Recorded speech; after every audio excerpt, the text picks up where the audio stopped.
Halo semuanya, welcome to my channel. Kali ini kita akan menceritakan cerita yang berjudul Madu Cantik yang Tak Tersentuh. Sebelum kita mulai, jangan lupa untuk di-subscribe, like, dan komen.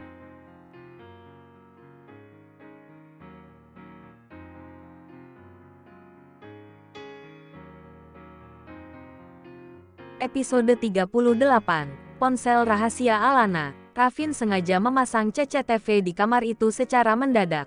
Memindahkan CCTV di halaman samping rumah ke dalam kamar utama. Memonitor dengan leluasa apa saja yang dilakukan istri tuanya selama ia tak ada bersamanya. Saat itu Rafin sempat menyesal. Mengapa tidak sejak dulu saja ia memasang CCTV di kamar itu? Di sela-sela perjalanan, Belva masih sibuk dengan laptopnya. Pekerjaannya semakin menumpuk karena deadline opening butik. Kemudian ia menoleh pada Rafin yang sepanjang perjalanan tampak sangat muram. "Gimana progres rawat jalan Alana sama psikiater?" tanya Belva, memecah keheningan di antara keduanya. "Lancar," Rafin menjawab singkat. "Oh syukurlah, semoga keadaannya jauh membaik." Belva tersenyum. Rafin hanya terdiam. "Kamu berantem ya sama Alana?" tanya Belva. Rafin menghela napas. Saat ini ia memang tidak punya tempat untuk bercerita dan berkeluh kesah. Selama ini ia hanya memiliki Alana sebagai tempatnya berkeluh. Tetapi jika yang satu-satunya itu menjadi sumber kegusarannya hari ini, maka Rafin tak punya tempat untuk bersandar dan bercerita selain kepada istri mudanya. "Aku kecewa aja sama dia," ucap Rafin. Ekspresinya begitu datar. Belva mengangkat alis, kemudian kembali bertanya, "Kecewa, karena apa?" Rafin kemudian meminta Belva untuk melihat rekaman CCTV di kamar utama saat ini juga. Melalui ponsel Rafin, Belva menyipitkan mata saat melihat Alana sedang duduk di sofa kamar sembari menerima telepon. "Alana lagi duduk santai aja. Emangnya kenapa? Kok sampai segitunya kamu pantau pakai CCTV segala?" Belva terheran. "Kamu lihat di meja sebelah sofa itu. Ada apa?" tanya Rafin. Sementara ia terus fokus menyetir mobil. Belva kemudian menatap kembali layar ponsel dan melihat di atas meja itu terlihat sebuah benda pipih berwarna hitam yang sedang terhubung ke kabel cas. "Ada ponsel di atas meja. Emang kenapa?" tanya Belva. Ia merasa tidak ada yang aneh dari itu semua. Menurutnya itu hal yang wajar. "Itu ponsel rahasia miliknya. Aku tidak pernah tahu soal ponsel itu," kata Rafin. Membuat Belva termangu. "Ponsel rahasia? Buat apa?" tanya Belva terheran. "Selama ini Alana masih berhubungan baik dengan mantannya. Bahkan, saat aku tidak ada bersamanya, mungkin pria itu yang selalu menemani Alana melalui ponsel rahasia itu," ujar Rafin. Belva melipat bibir, tidak menyangka dengan perbuatan Alana. "Kok dia tega banget sih? Padahal kamu kan sudah mengerahkan seluruh waktu dan diri kamu buat dia. Apa masih kurang?" komentar Belva. "Entahlah, mungkin di lain sisi karena masalah kejiwaannya yang terganggu," pikir Rafin. Kemudian ia menjelaskan tentang keadaan Alana yang pernah mengaku merindukan masa lalunya itu.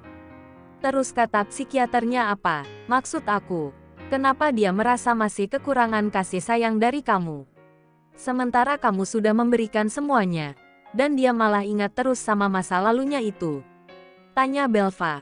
Kata penjelasan dokter sih, kemungkinan ada trauma di masa kecil yang membuat dia saat bertemu dengan pria yang membuatnya jatuh cinta pertama kali, menjadi terserap hingga ke alam bawah sadar. Aku gak inget penjabaran secara ilmiahnya di bagian otak manusia, tapi yang jelas hal itu akan berdampak pada kehidupan sehari-hari pasien seperti Alana.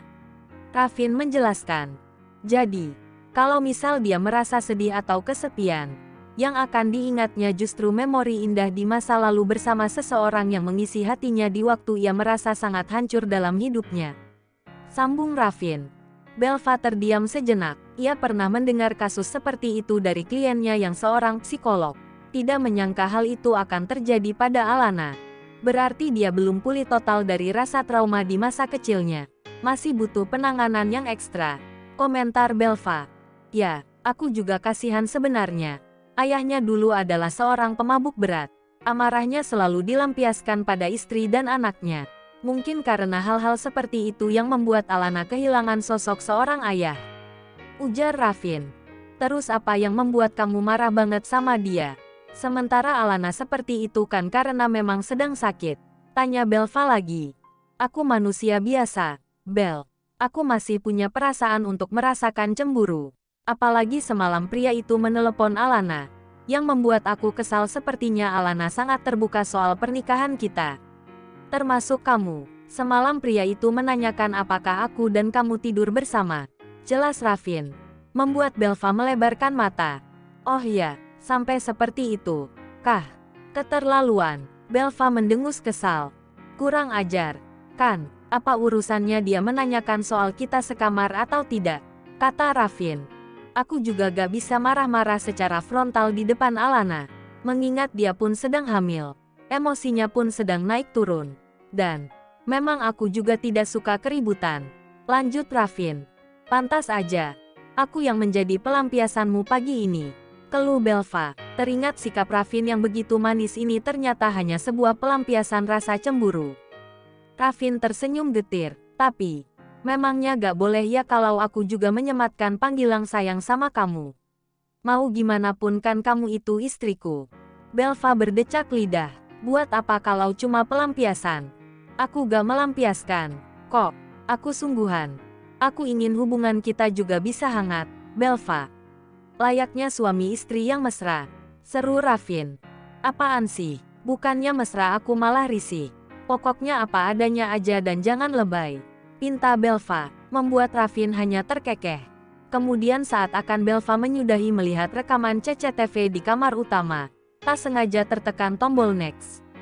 Dan langsung memperlihatkan sebuah rekaman suasana di halaman samping rumah. Ini kok ada rekaman di samping rumah? Belva kembali terheran. Sementara Ravin tertawa kecil dan merasa malu. Iya, karena CCTV itu aku ambil dadakan semalam buat dipasang di kamar utama. Abisnya kalau pesankan lama bisa semingguan baru dikirim. Ravin terkekeh. Belva pun hanya menggeleng-gelengkan kepala. Tapi jangan bilang siapa-siapa loh ya. Rahasia kita aja, kata Ravin. Sesampainya di butik, Belva langsung memasuki ruangan pribadinya. Di sana sudah ada Tigor yang sedang bersandar di jendela kaca besar dengan ekspresi yang masam. Hari ini pria itu terlihat sangat rapi dengan setelah kemeja formal. Selamat pagi, Belva menyapa dan tersenyum hangat. Pagi ini ceria banget kamu, tanya Tigor. Iya dong, soalnya lusa kan acara grand opening butik, jawab Belva dengan senyuman semringah. Oh ya, bukan karena semalaman tidur sama suami, terus sarapan sama suami dan diantar ke tempat kerja sama suami. Tigor berujar penuh sindiran. Belva menghela napas dan menatap wajah pria tampan itu yang sepertinya tengah merajuk dan cemburu. Oh, jadi karena itu kamu jutek kayak gini. Belva berdiri dan berjalan ke arah Tigor yang masih bersandar di jendela. Tigor membuang pandangan. Kemudian Belva kembali menjelaskan. Semalam itu aku lagi selesaikan desain gaunnya Bu Sonia. Hari ini dia mau datang ke butik dan lihat hasil desain aku. Makanya aku deadline dan gak sempat buka HP. Aku gak tidur sama Ravin. Kok, you know kan, aku gak akan melakukan itu. Ujar Belva berusaha menjelaskan. Rasa marah Tigor berkurang 20%. Tinggal 80% rasa kesalnya pada Belva. Karena aku begadang semalaman. Jadinya pagi ini aku sarapan di rumah karena udah gak tahan banget. Perut udah perih. You know my stomach disease. Belva menjelaskan tentang alasannya sarapan di rumah. Tigor pun masih memahami tentang penyakit asam lambung yang diderita oleh Belva. Sudah jelas wanita itu tak boleh mengosongkan perut dalam jangka waktu lama, apalagi dengan aktivitas yang menguras pikiran.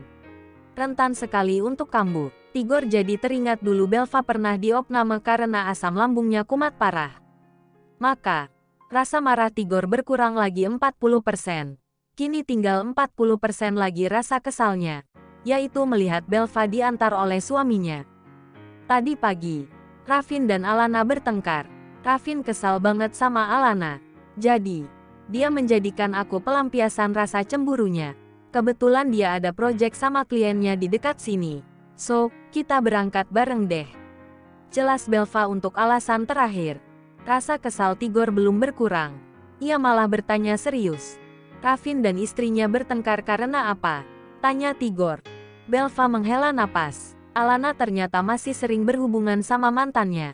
Malah sampai punya HP rahasia gitu deh. Entahlah. Sejenak Tigor terdiam. Ekspresinya mendadak berubah menjadi penuh kegelisahan. Kamu harus hati-hati, kata Tigor. Kenapa aku harus hati-hati? Belva terheran. Karena apapun masalah yang dihadapi oleh Ravin dan istri tuanya, pasti imbasnya ke kamu. Kamu yang akan menjadi pelampiasannya, ujar Tigor. Ya, aku paham itu, balas Belva. Aku hanya takut. Tigor resah dan berbalik badan menatap hiruk-pikuk kota di balik jendela kaca besar itu. Belva yang mengerti perasaan Tigor langsung melingkarkan tangan di pinggang pria itu. Kamu takut kalau aku menyerahkan tubuhku pada Ravin, kan? Ucap Belva dengan lembut. Tigor berbalik badan kemudian menatap dalam manik mata pujaan hatinya itu. Ada ketakutan yang mendalam akan kehilangan Belva. Aku hanya takut kamu terluka, Bel. Tigor berujar lirih. Selama ada kamu, aku akan baik-baik aja, Tigor. Kamu yang membuat aku semangat dan bahagia lagi. Belva tersenyum manis. Tatapan mereka saling beradu saat ini. Belva melingkarkan lengan di leher pria itu. Sementara Tigor melingkarkan tangan di pinggang Belva. Posisi mereka sangat intim saat ini. Memadu asmara seolah melupakan status mereka masing-masing. Lalu, sebuah kecupan manis mendarat di bibir keduanya. Menikmati indahnya cinta yang mereka sembunyikan rapat dari orang-orang. Meski ini sebuah hubungan terlarang, tak membuat mereka menyesal telah melakukannya. Semua dilakukan atas dasar saling mencintai. Hingga suara pintu yang terbuka barulah membuat mereka menyudahi aktivitas menyenangkan itu. Belva berbalik badan dan melebarkan mata saat melihat siapa yang datang. Ravin, gumam Belva yang melihat suaminya dengan ekspresi sangat terkejut.